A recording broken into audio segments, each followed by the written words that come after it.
E ao contrário do quarto episódio, o quinto episódio da temporada já começa dentro da Lumon. Um cara desconhecido levando um carrinho que vai até as duas funcionárias do setor em que o Burt trabalhava, nunca lembro o nome desse setor, para pegar algumas coisas com elas e leva para aquele tal corredor da exportação, o mesmo corredor que o Irving desenhou naquele caderninho dele. Os objetos que ele pega são materiais que parecem muito ser materiais de dentista, me corrijam se eu estiver errada. Ou seja, a Lumon faz de tudo, né, gente? Não dá para dizer que eles fazem uma coisa só.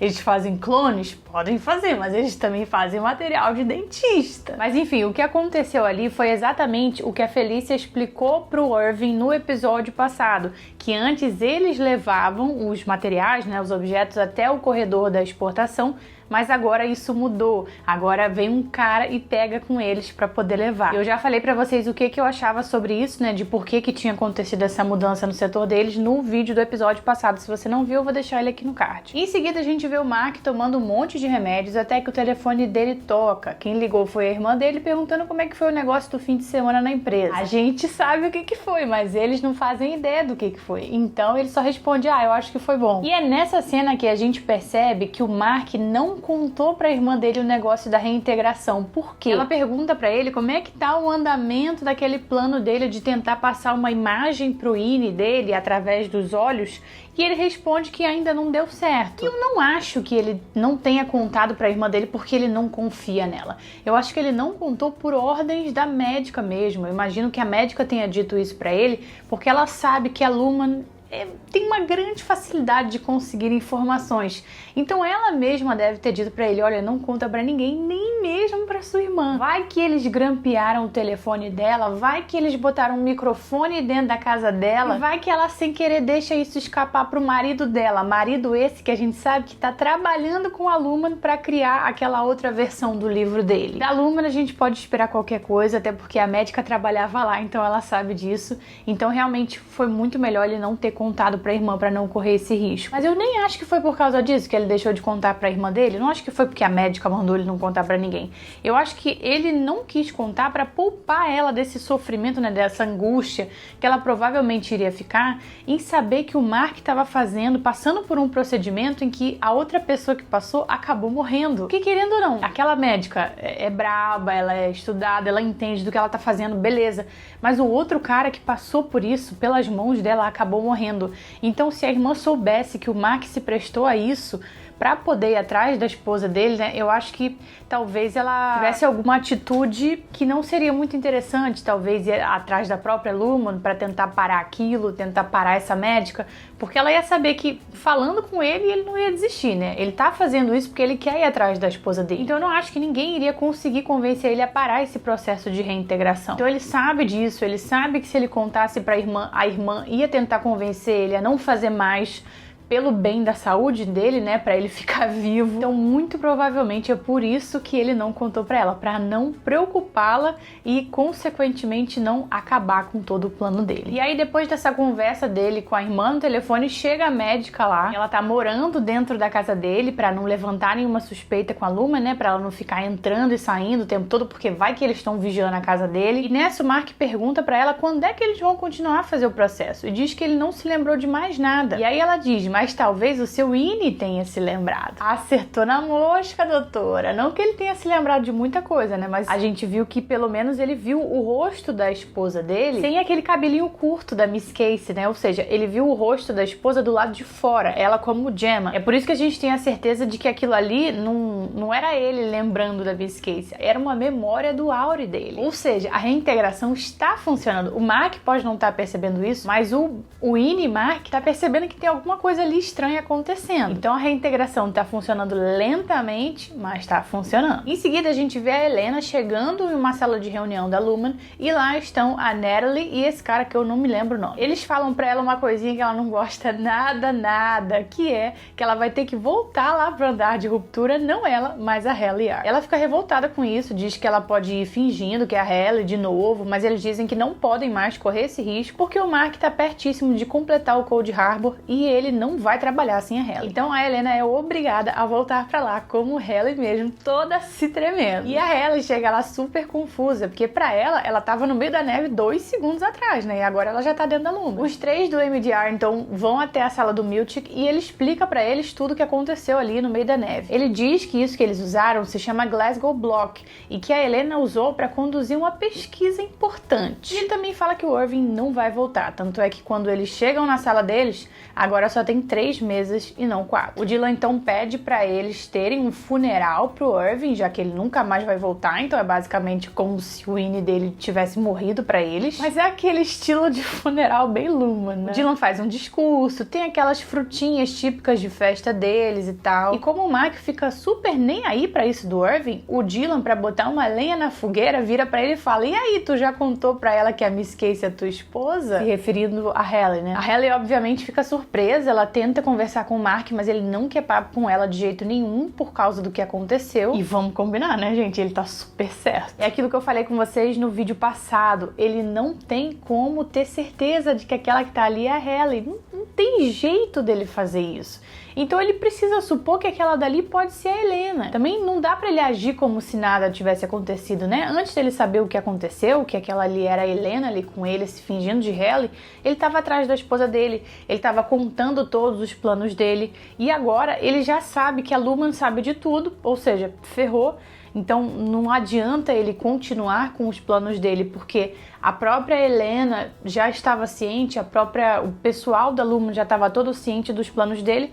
Então para ele não fazia mais sentido seguir com os planos e também não fazia mais sentido tratar a Halle como Halle se ele não sabe se ela é Helena ou não. Então essa atitude dele com a Halle, infelizmente, está corretíssima. Mas voltando então lá para a sala do funeral do Irving, o Dylan fica sozinho lá, se despedindo do amigo, até que ele nota um quadro ali que tem escrita uma frase que toca um alarme na cabeça dele. A frase em questão é "Hang in there", e essa frase toca um alarme na cabeça dele porque no episódio passado, o Irving, quando eles estão ali, né, no finalzinho do episódio, na verdade, que ele tá se despedindo deles pra ir embora, né, porque ele tinha acabado de ser demitido da Lumen, ele vira pro Dylan e fala "Hang in there". Então, quando o Dylan olha pra esse quadro, ele entende que o Irving tava falando em código, e logo ele olha atrás do quadro pra ver se tem alguma coisa ali. E atrás desse quadro ele encontra um papel com a direção para o tal corredor de exportações, o mesmo corredor que a gente viu lá no início do episódio. Então tu já viu que esse corredor tem, né? Esse corredor vai trazer grandes surpresas pra gente. E nesse episódio o Milchick também tenta perguntar pra Natalie o que ela sentiu quando ela recebeu aqueles quadros iguais aos dele, porque ele acha que eles podem ter tido um sentimento igual, mas ela não responde, ela simplesmente fala que o carinha lá tá esperando ele pra avaliação que ele tinha que fazer e pronto. Ou seja, nós já sabemos o que ela sentiu, né? Ela também achou aquilo muito escroto, mas ela não podia dizer e ela nunca vai admitir isso. E essa tal avaliação que o Milchick vai fazer não sai muito bem não. Eles têm ali uma série de reclamações pra fazer dele, sobre a performance dele, né, ali no trabalho, conduzindo o time de MDR. E no final ele fica bem putinho e diz que agora vai colocar todo mundo no cabresto. E ele já começa a mudança dele falando com o Mark no elevador na hora de ir embora. Ele vira pro Mark e fala: e aí, tu já contou pra Halle que furunfou com o Auri dela lá fora? A herdeira dessa empresa? Só que pensem aqui comigo. Pensem aqui. Ao fazer isso, ao dizer isso pro Mark, a princípio parece que ele tá sendo escroto com ele, mas no final ele acabou ajudando o Mark, porque o Mark tava ali na dúvida se aquela ali que tava na frente dele era a Helena ou era a Halle Yard. E ao dizer isso pra ele, com aquela cara de revoltado, com aquele sentimento de eu tô querendo ferrar com a sua vida, que claramente ele tava, ele acabou confirmando pro Mark que aquela que tá ali é a Halle mesmo, não é a Helena. Ou seja, ele ajudou o Mark. Agora, será que o Milchick ajudou o Mark de propósito? Será que ele tá tão revoltado com a Lumen que ele quis ajudar o Mark de alguma forma? Porque teve aqueles quadros que ele recebeu que ele já não gostou, ficou putinho, obviamente não expressou isso, mas ficou revoltado. Teve essa avaliação agora que, ó, desceram um pau nele nessa avaliação. Então eu acho que existe sim a possibilidade dele estar aos pouquinhos, mas bem lentamente mesmo, mudando a cabeça dele em relação à Lumen. É óbvio que ele quer permanecer no emprego dele, é óbvio que ele quer o prestígio que essa finalização do projeto Cold Harbor vai trazer pra ele, né? Que na própria avaliação o cara fala pra ele, quando o Mark completar o Cold Harbor, vai ser um grande marco na empresa, que o Miltic vai ser muito conhecido, vai ter muito prestígio por ter coordenado esse projeto. Mas ainda assim, eu acho que aos poucos ele pode estar mudando a cabeça dele em relação ao Luma. Então eu não descarto a possibilidade dele ter falado isso pro Mark com essa intenção. Contem aqui embaixo se vocês também acham isso. Eu sei que tem várias pessoas já achando que o Miltic pode estar virando casaca, né? Que ele já pode estar indo contra a Lumen mesmo. Mas foi esse episódio, foi exatamente isso que me fez pensar nisso. E aí, seguindo no episódio, já em casa, o Mark Auri passa por uma visão muito louca. Quando ele tá subindo do porão pra sala dele, ele começa a ouvir uma voz, que é a voz da esposa dele, mas ele não se liga na hora, porque é a voz da Miss Casey, né? A forma como ela fala lá dentro da empresa. E ele começa a ter visões dentro da Luma, dele andando em um corredor. Ele continua a andar por esse corredor, até que de repente ele vira pra trás e quem é que tá lá? A esposa dele, só que como Miss Casey, ou seja, com aquele cabelo curtinho. E ele termina o episódio com os olhos cheios de lágrimas. Gente, eu fiquei com tanta peninha dele nesse episódio, tadinho do bichinho. Mas agora ele sabe como é que é a aparência da esposa dele lá dentro da Lumen. E ele sabe também que aquilo ali era uma visão do Ine dele. Porque ela tava daquele jeito, com o cabelo curtinho, né? Ele não conhece ela daquela forma. Então ele sabe. Agora ele tem mais certeza que nunca de que ela tá lá dentro, porque ele sabe que viu ela lá dentro. Ele já sabia, o Ine dele já tinha contado, beleza, mas agora ele viu. É diferente a gente ouvir de outra pessoa e ver com os próprios olhos. Então agora ele não apenas sabe como é a aparência dela lá dentro, que sabe que ele viu ela lá dentro realmente, como ele também sabe que o processo de reintegração está funcionando. Então é agora que ele vai querer apressar mais ainda essa médica. Mas acredito eu que no próximo episódio ela já deve fazer outra sessão ali nele e ele já deve se lembrar de muito mais coisa. Ansiosa já. Nesse episódio a gente tem também uma cena do Irving, ou melhor, do Auri do Irving. Novamente a gente vê ele falando com alguém que não sabemos quem é em um telefone público e o Burt em um carro observando ele de longe. Ele vai até o carro e o Burt conta pra ele que ele tá atrás dele porque ele queria saber o motivo dele ter ido na casa dele naquela outra noite. Ele também conta que a Lumen botou ele pra correr porque ele começou a se envolver com outro funcionário. Ou seja, até nisso a Lumen mentiu, né? A gente ficou achando que o Burt tinha saído da empresa porque ele estava se aposentando. Todo mundo acreditou nisso porque ele é um cara mais velho, então era algo que fazia sentido, mas não, ele não estava se aposentando, eles botaram ele pra correr por causa do relacionamento dele com o Irving. Então, o pessoal do MDR causou mais estrago ali dentro do que a gente imaginava. Porque teve aquele negócio do corredor também, né? Quando eles começaram a se envolver, fazer amizade ali, os dois setores, eles mudaram aquilo do corredor de exportações, que é algo que foi falado nesse episódio também, foi mostrado nesse episódio, e botaram o Burt pra correr.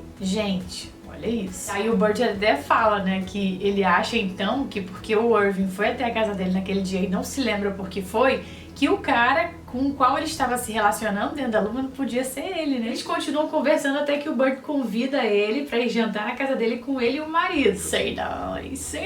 Eu acho que o Burt sentiu alguma coisa ali pelo Irving. Que à toa esse convite não foi. Aí tem. Agora, isso da pessoa misteriosa com quem o Irving tava falando no telefone, eu continuo achando que era com a médica. O Irving só fala assim, eles me demitiram. Eu acho que é porque eles descobriram o que meu Ine tava tentando fazer. Quando eu ouvi essa frase, já me veio uma teoria aqui na cabeça. Escutem e vejam se vocês acham que faz sentido. Mas lembrando, é uma teoria minha. Eu acho que o Irving já tinha começado a fazer a reintegração antes do Mark. E que era por causa disso que lá dentro da Luma, na temporada passada, ele começou a ter aquelas visões do negócio preto que a gente viu depois que era tinta, né? Da tinta escorrendo assim nas paredes e tal. Eu acho que ele já tinha começado a fazer a reintegração e que aquilo ali eram memórias do lado de fora do Auri dele. Não, a gente sabe que aquilo realmente eram memórias, porque ele não tinha como tirar aquela tinta preta de outro lugar, né? É o Auri dele que pinta aqueles quadros pretos. Mas se ele não tivesse feito a reintegração, por que ele estaria se lembrando daquilo? Por quê? Então eu acho que o Irving já tinha começado a fazer a reintegração antes do Mark. Ou seja, tanto o Ine quanto o Auri já deviam ter visões do lado de dentro e do lado de fora, assim como tá acontecendo agora com o Mark. Isso pra mim, gente, é um claro sinal de reintegração. Claríssimo, sim. Agora que a gente tá acompanhando a reintegração do Mark, pra mim tá nítido que o Irving também tava fazendo. Não sei se ele parou, o que aconteceu, como é que ficou aí o processo dele, Mas que ele começou a fazer, eu acho que começou. Então assim, a médica pode ter chegado nele antes de chegar no Mark. Então, essa é a minha teoria. Me contem aqui embaixo o que vocês acham, se vocês têm alguma teoria diferente. E não esquece de se inscrever aqui no canal antes de fechar esse vídeo, porque toda sexta-feira tem análise do episódio da semana de ruptura, tá bom? Beijinhos e até a próxima.